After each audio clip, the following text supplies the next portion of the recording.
Hi people, Moin away from Bucket again, as always and as usual. You can see what time it is. I'm going to be covering the pagan god Nergal. Name is spelled Nergal. So yeah, let's get started. I'll be reading from the Wikipedia entry as well as anything else that is useful, including the Wikipedia entry that I'm going to be reading from and whatnot. You can find all of that linked in the description of this video. Now, let's get started. Nergal in Sumerian Kis Unu or Gir Unugal. Hebrew, same thing, modern Nergal. And it just goes on. Latin Nergal was a Mesopotamian god worshipped through all periods of Mesopotamian history.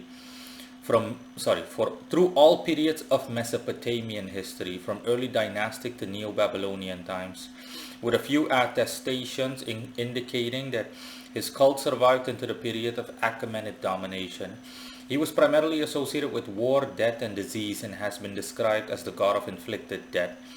He reigned over Kur, the Mesopotamian underworld, depending on the myth, either on behalf of his parents Enlil and Ninlil, or in later periods as a result of his marriage with the goddess Ereshkigal. Originally either Mamitum, a goddess possibly connected to frost, or Las, sometimes assumed to be a minor medicine goddess, were regarded as his wife, though other traditions existed too. Let me see other interesting things I can read. Character. Nergal's role as a god of the underworld is already attested in an early dynastic Zami hymn dedicated to Kuta, where he is originally associated with the so-called Enki Ninki deities, a group regarded as ancestors of Enlil who were believed to reside in the underworld. According to a hymn from the reign of Ishmedagan, dominion over the land of the dead was bestowed upon Nergal by his parents Enlil and Ninlil. He was believed to decide fates of the dead the same way as Enlil did for the living. In one old Babylonian Adab song, Nergal is described as Enlil of the homeland, Kalam, and the underworld, Kur. He was also occasionally referred to as Enlil Banda, meaning Junior Enlil, though this title also functioned as an epithet or epithet of the god Enki. In addition to being a god of the underworld, Nergal was also a war god believed to accompany rulers on campaigns, but also to guarantee peace due to his fearsome nature, serving as a deterrent. In that capacity, he was known as Lulal Silima, Lord of Peace. He was also associated with disease. As summed up by Franz Wigerman, his various domains make him the god of inflicted death. He also played an important role in apotropaic rituals in which he was commonly invoked to protect houses from evil. Fragments of tables containing the Epic of Era, a text detailing his exploits, were used as amulets. For those of you that are wondering what apotropaic means, it's a form of protective magic. Astral role. Nergal was associated with Mars. Like him, this planet was linked with disease, especially kidney disease in Mesopotamian beliefs. However, Mars was also associated with other deities, Ninazu under the name the Elam star, Nintinuga, and especially Simut, in origin an Elamite god.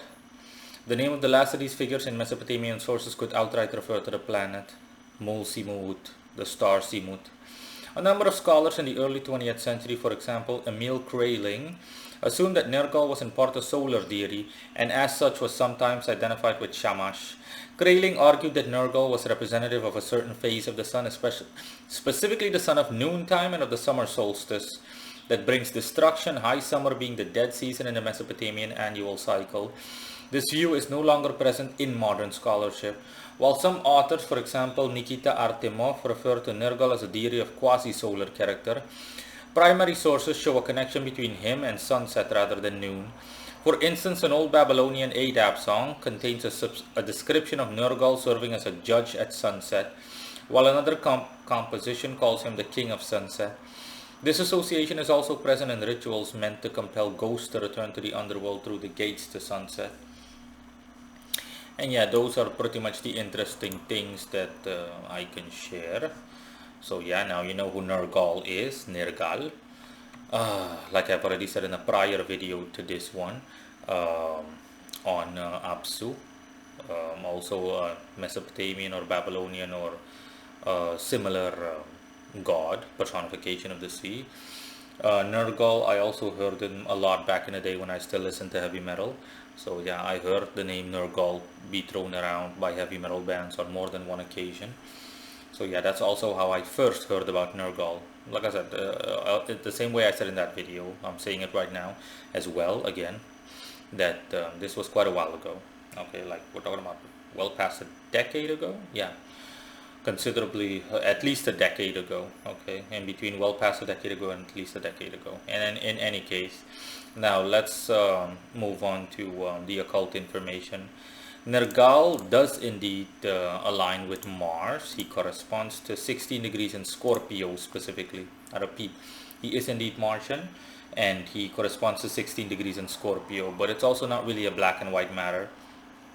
The the most applicable planet is indeed Mars. Okay, but what I mean by it's not a black and white manner is that he also has let's just say hints of Saturnian vibes going about him, but I'm pretty sure that people that are knowledgeable on planetary affiliations and affiliations could have also predicted that based on his description, honestly. Nergal is one of those pagan deities and or gods that um, not by coincidence, that in this case not only the description but also the attributes and whatnot align with what he factually is capable of delivering and his attributes and affiliations. So in this case he is indeed Martian, okay, contrary to a good deal of other pagan deities. In any case, or anyways, like I said, 16% in Scorpio. The 16 stands for greatness, being oversized or undersized, you name it. But in this case, it stands for greatness, as in on a great scale, doing things of a considerable, inconsiderable or proportion or at considerable levels. And last but not least, he also has a hint of Sagittarius going about him. The Sagittarian standing more for the aforementioned things of dealing with diseases and essentially teaching people how to combat these diseases through the use of herbs and other pharmaceutics.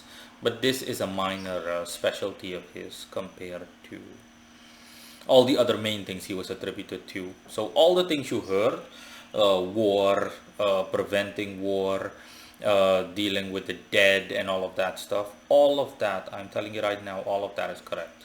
Not one single thing that I read there where I could say, nah, this is not correct. All of it is correct. Everything I recited is correct. Warfare, death, dealing with the dead and whatnot, um, preventing war, pestilence, etc., inflicting death and diseases and all of that. Yeah, that's what Nergal is capable of delivering to any magical operator or anybody that wants to work with him. And let me see what else was there before I get to his appearance. Nergal is um,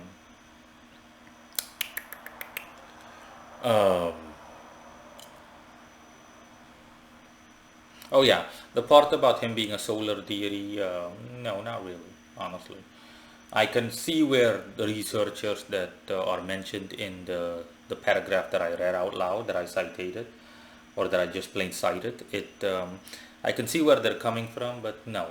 Factually, there is nothing where the sun as a spiritual body comes into play with Nergal.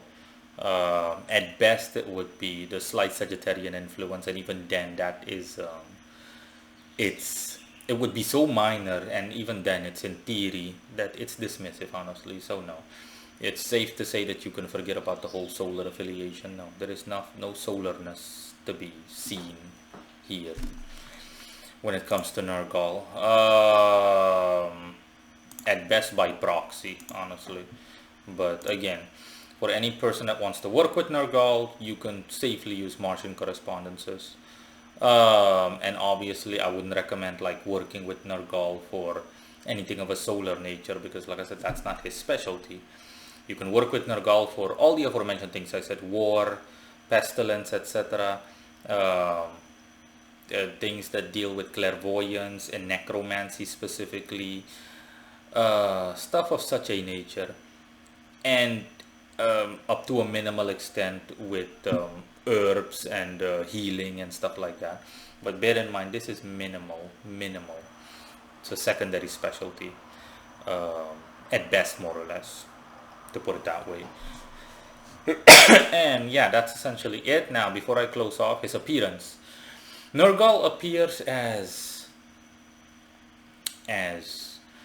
similar to the Egyptian sun god Ra, like a creature with the body of a man and the head of some kind of bird creature thing, and he's completely black. And even then, it's only after I told him to like take a tangible form, you know, a form that comes as close to being physical as possible, that I could like that I could that I could make that out, what I just said. Before that, all of it is pretty much obscure. You're just seeing like a quote unquote, just seeing a black figure in front of you. And you can make out these vague details, but only vaguely. And you have a bunch of Persian looking noblemen like hovering around him, like in circles and just in every direction. You can tell that these are like the ghosts of deceased kings and noblemen and whatnot. Whether it's there for show, as in a matter of speaking, fictional or actual, I would say more the latter than the former. Okay, these are most likely indeed the spiritual, at the very least, the spiritual traces of former kings and whatnot.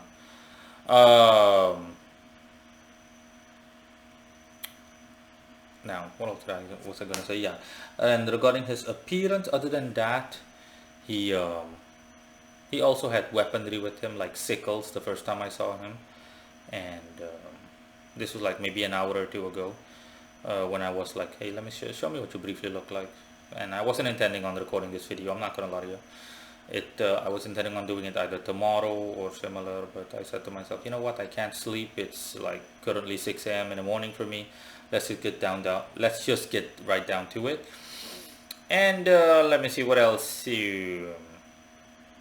Oh yeah, and in relation to the aforementioned so-called physical form, he has like a um, uh, like an apron with like pants tied around him, you know. Think of what most martial artists wear. They're bare chested and they're only wearing like undergarments, as in a pair of pants with like an apron adorned over them. Most people that engage in martial arts and whatnot, so like that. It's obviously also black. The only other color other than black were like the specters hovering around him, like I already described earlier, but those were also black, those noblemen, or more transparent rather than black. And when I looked to the bottom, beneath his feet, I also saw a bunch of like literal specters, but they were more bluish and greenish in nature, if I recall correctly. Yeah, bluish and greenish in nature. You know, typical like just miscellaneous specters, honestly. These are most likely simply the spiritual traces of followers of his that were more common in nature, seen as the common man within the civilization rather than nobility like kings and whatnot. So just think of general ghosts just like hovering underneath his feet in like some kind of astral whirlpool, similar to water, like that. And it's just like, oh.